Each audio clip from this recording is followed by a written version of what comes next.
Today's video was made possible by Petopix. Click the link below to get your pet talking button set today.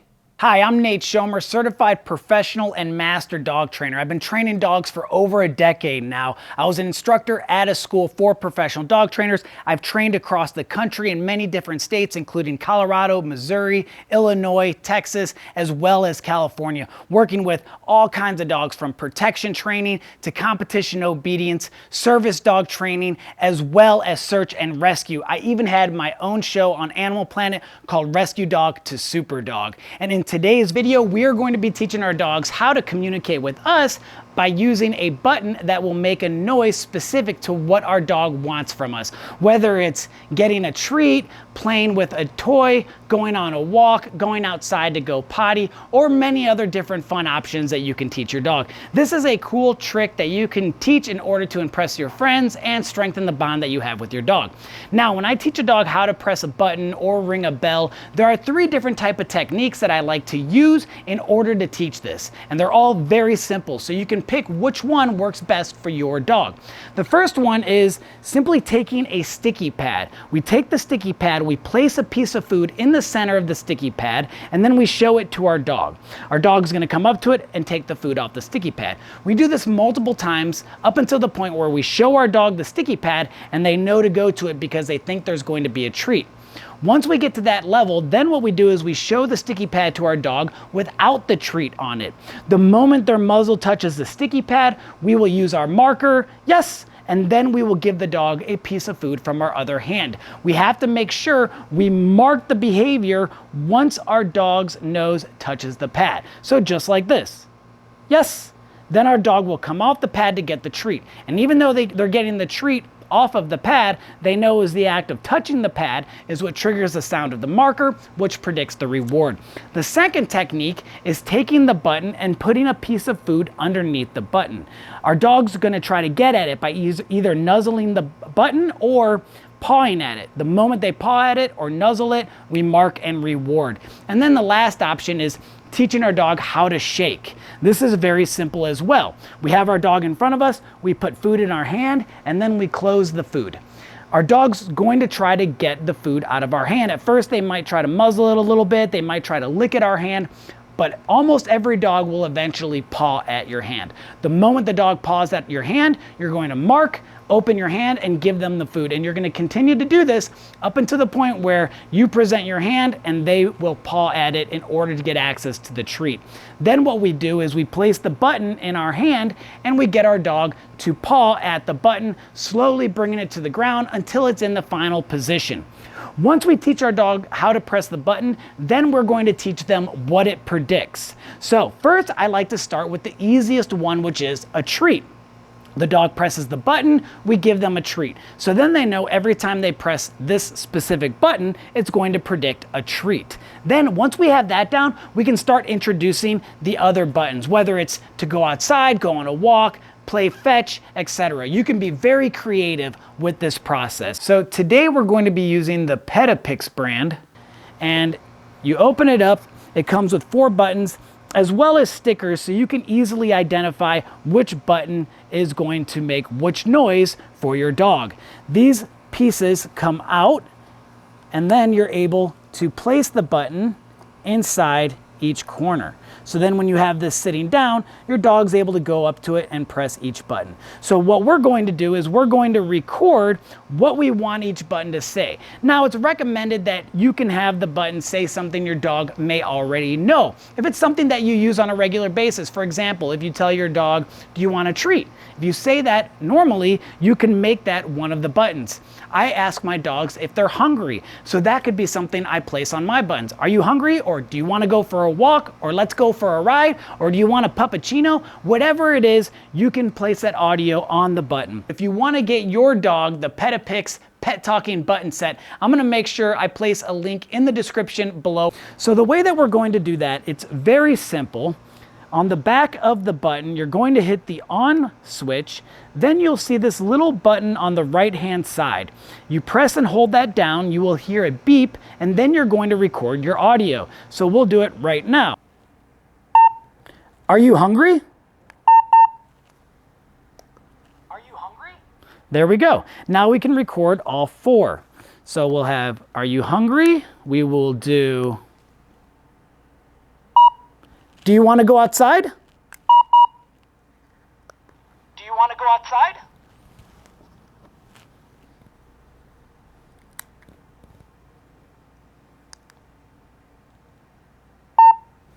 Go for a walk?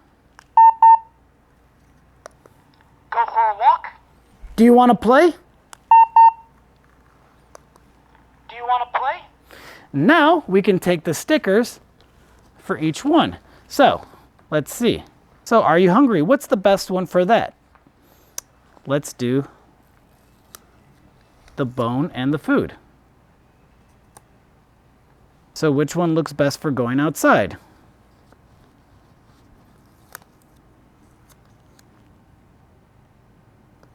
Do you want to go outside? Do you want to play? Do you want to play? This one could be play, it could be fetch, but we're going to use that for play. And the last one. Go for a walk? This one for going on a walk. Go for a walk?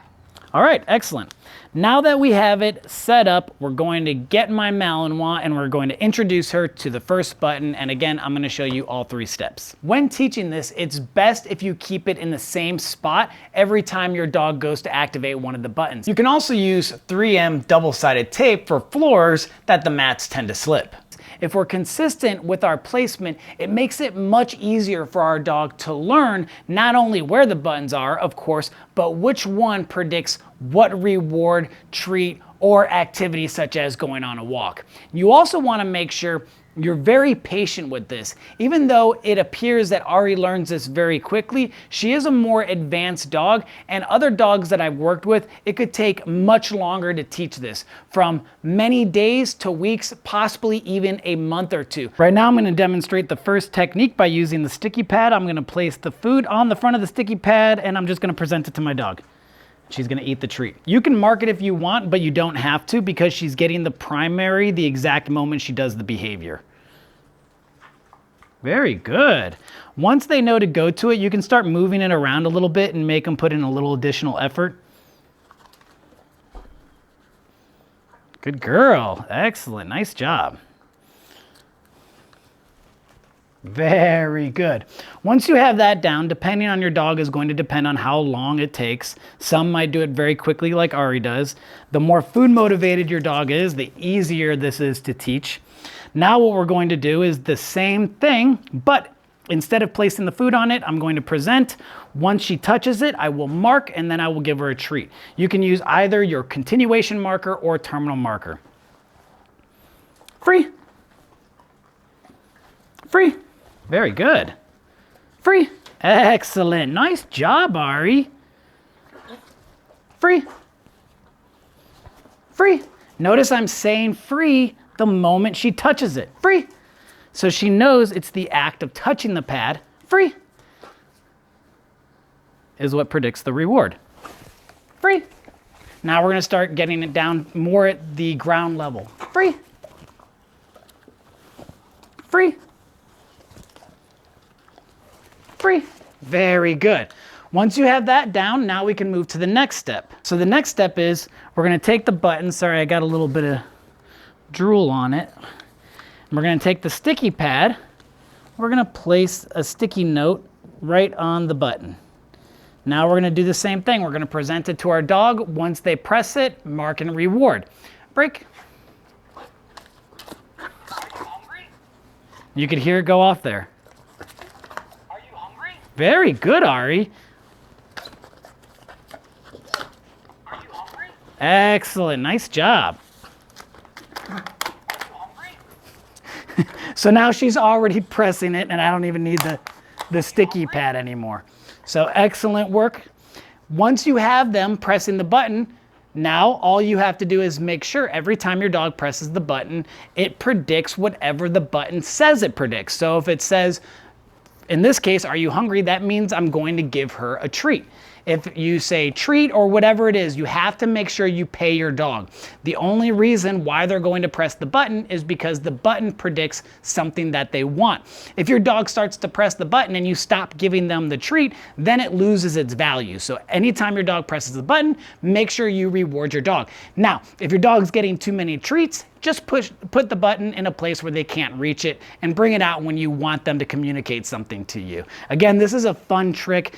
Great for impressing your friends at a barbecue. All right, so now we're gonna go over the second technique that you can try. As you can see, she already knows to press the button, but we're gonna teach her how to shake. And that's going to be the step we're going to use to teach her how to press the button using the second technique. You pick whatever technique works best for you. So a lot of you, your dog probably already knows how to shake or give paw. And if your dog does, this one's gonna be very easy for you to teach. For those of you that don't have that, you can easily teach it again by doing this technique. So I have a piece of food in my hand. Yes. And that's what causes it to open up. Yes. Very nice. Yes. Now what we're gonna do is we're gonna present our hand without the food and we're gonna give our dog the treat from the other hand. Yes. Yes.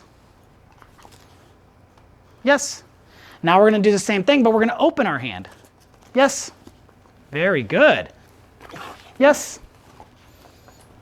Yes. Yes. And I like that where she's applying pressure. That's excellent. Yes. Very good. Yes. And you don't have to rush to get the, yes, you don't have to rush to get the treat out. Once you mark, your dog should know that the treat's on its way. Yes, very good. And this should be fun. Now that our dog is giving us their paw when we present it, all we do now is we place the button in our hand. So now we do the same thing. Yes. It's super easy to teach. Are you hungry? I'll reward that because she touched it with her snout. Yes. Good girl. Yes. Are you hungry? Are you hungry? So that's the second technique. The last technique, which as you can clearly see, she already knows how to press the button. But what you do is you place the button on the ground and then you put a piece of food underneath the button. Your dog is naturally going to try to go after it any way that they can. They'll try to muzzle it. If they muzzle it and it activates the button, excellent, mark and reward that. If they paw at it and it activates the button, mark and reward that as well. The key thing is that they know to press the button, whether it's with their paw or it's with their snout. So here we go. We take the food, we put it underneath. Yes.